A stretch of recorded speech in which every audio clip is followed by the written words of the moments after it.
Warriors, welcome to another podcast episode. This is the Anxiety Guy podcast. I'm Dennis Simsek. Thank you for joining me here today.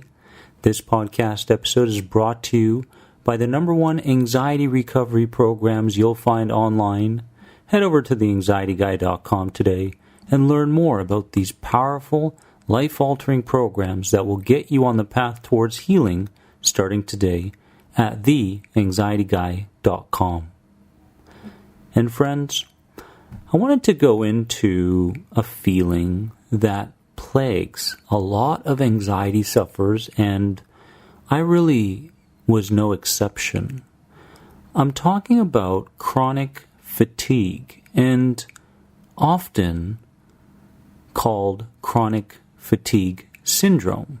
I do believe that you mustn't diagnose yourself when it comes to chronic fatigue. I think you have a sense of whether you are chronically fatigued, but again, a doctor's opinion is most important when it comes to this.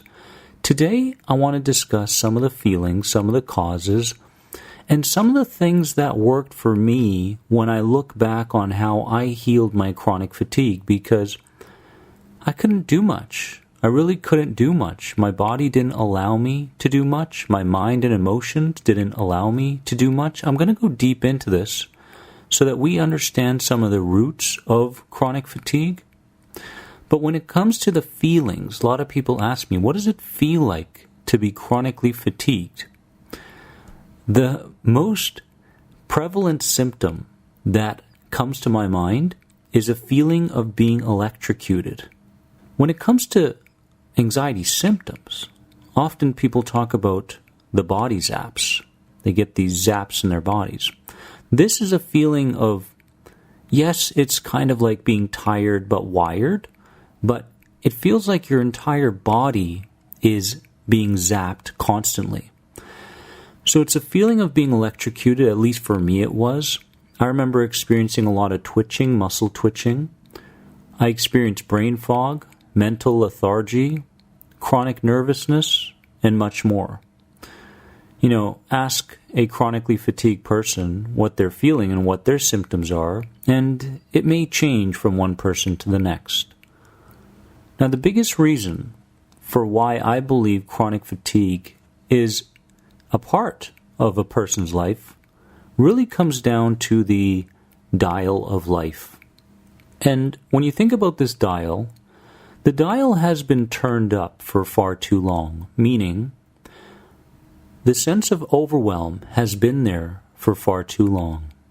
The pressure has been there constantly, pretty much your entire life.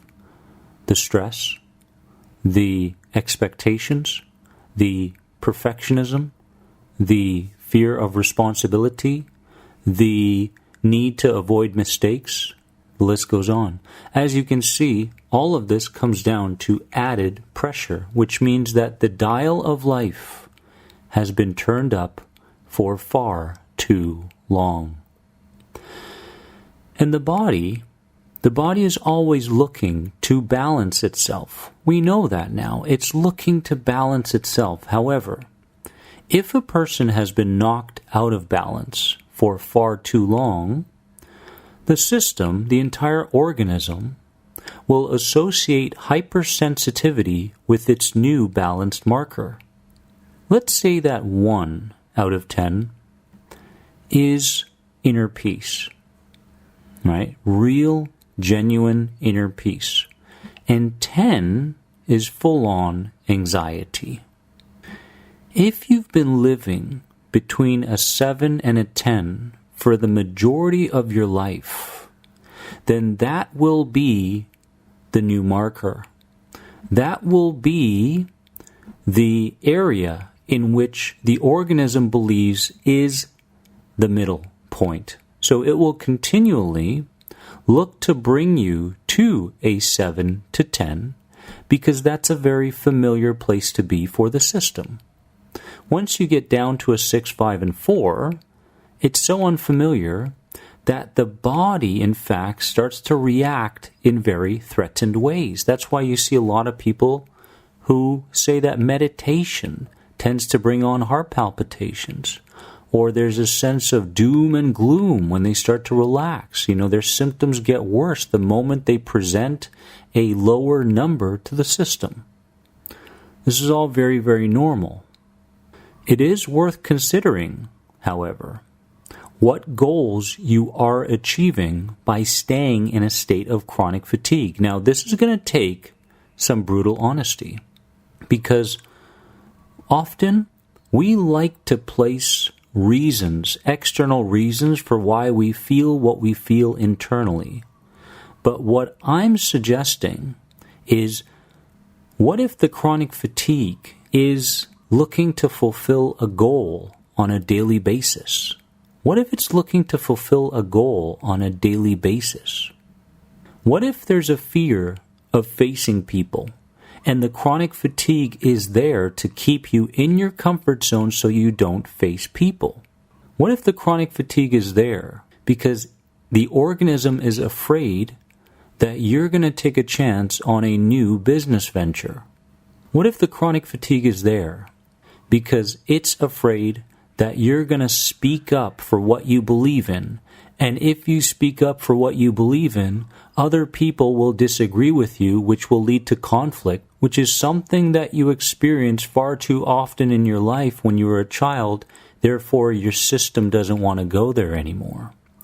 It is worth considering what goals are being achieved by staying in a state of chronic fatigue.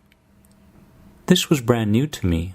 It really was, because I thought that when you're fatigued, you need to rest. And to some extent, yes, you do need to rest. However, relying on resting to heal your chronic fatigue is a recipe for more chronic fatigue. So we need to go a little bit deeper, and in a second, I'm going to focus on 5 very specific keys that will help us move away from chronic fatigue. Number 1, practice disengaging from and never entertaining feelings or ideas connected to your fatigue. This is, of course, easier said than done when you have created certain patterns in your life. A feeling shows up that leads you to labeling yourself as a chronic fatigue syndrome sufferer. Then the ideas show up in terms of what you can and cannot do, and so the restrictions pile up. I'm suggesting that we practice, keyword practice, each and every day to disengage from any of those feelings and ideas that bring us back into those labels. Number 2, notice what purpose for you the chronic fatigue may be serving.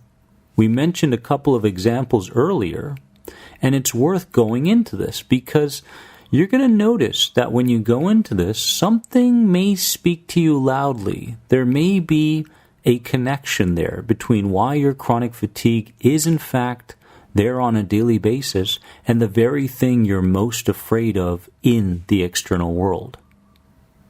Number 3, you want to bring on the idea or the mindset where you want to force less and allow more.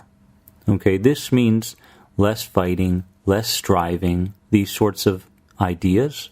So forcing things to happen less and allowing them to happen more. Right? When you're going for a walk in nature, for example, you're not going for the walk in nature in order to calm your nerves. Because if you do that, you are forcing. Instead, you're going for a walk in nature so that you can connect with nature on a deeper level. You notice the differences in mindset. 1, you're doing something in order to gain a result, which means that your desires need to be fulfilled. And number 2, you're allowing for your desires to be fulfilled by taking on a new approach. So force less and allow more. Number 4, you want to make sure that you exercise, but exercise gently. When you feel like you're sweating, you're probably going too far. This was big for me because I wanted to play tennis. I wanted to run. I wanted to bike. I wanted to do all these things. But as much as it felt really, really good in the moment, afterwards I felt like I hit a wall, right? So you want to be aware of this. You want to create some mindfulness around how how you exercise and for how long. Walks are great. Walking right now for you is probably one of the best answers that you can tap into when it comes to your exercising. Just pay more attention as you go. And finally, eliminate first and then replace any habits that force your system to work harder, such as watching TV, right? There are way too many subliminal messages in TV these days that your system has to work through, and it's just too much work while you have chronic fatigue. Keeping up with the latest news, right? We always feel like we need to understand what the latest thing is, what's going on with this politician, what's going on in the world. And if we don't, then we feel threatened in some way. I promise you, in 5 years, if you don't look at the news at all, not a whole lot is going to change in your internal world. In fact, you're probably going to feel a whole lot better. So pay attention to that. Social media activity, you want to definitely limit that because there's so much competition going on unconsciously when you go on social media. The moment you look at your feed, you're in competition. And if you're in competition, you're fighting, you're striving, you're not allowing. So it's very, very important that you pay attention to these keys, my friends, because I deeply believe that chronic fatigue is a phase. It is a learning phase. It takes a certain degree of courage to move away from chronic fatigue, but it also takes a certain degree of insight. Insight that before we weren't really willing to move into, and insight where you weren't challenged to move into these types of insights. But now I'm challenging you to go deeper into your chronic fatigue, because no longer is it okay to live by the labels coming from your own ego / your inner child, right? The inner child likes to compartmentalize every little thing. It likes to find an answer to every little thing. And more often than not, when we stop looking for the answer tends to arise intuitively. And that's the direction we really need to go. We need to understand that this is a process of intuition, and we're just taking steps. We're taking steps from one step to the next step to the next step along this healing journey that we now very well know as being our purpose in this life. So you are a warrior. You really, really, really are. Give yourself some credit. And if you get a chance, go over this podcast a few times and allow it to speak to you to a deep level. Don't allow chronic fatigue to be a part of your life if in fact it isn't, right? Understand it on a deeper basis. And I promise you, with that understanding, it will turn into action and deeper epiphanies as you're going through the day. Keep going and remember that you are more than anxiety. Don't ever forget it. Have a wonderful day, and I'll see you very, very soon. If you're enjoying this podcast episode, please give it a positive rate and review. It would mean so much to me. Bye-bye. The most powerful anxiety guidebooks on true anxiety recovery are now available on Amazon. Pick up Beyond Anxiety and F Coping, Start Healing, and supercharge your healing journey today. Also visit www.theanxietyguy.com to connect with Dennis and find the right online program for you. Remember, you are more than anxiety. See you in the next podcast episode.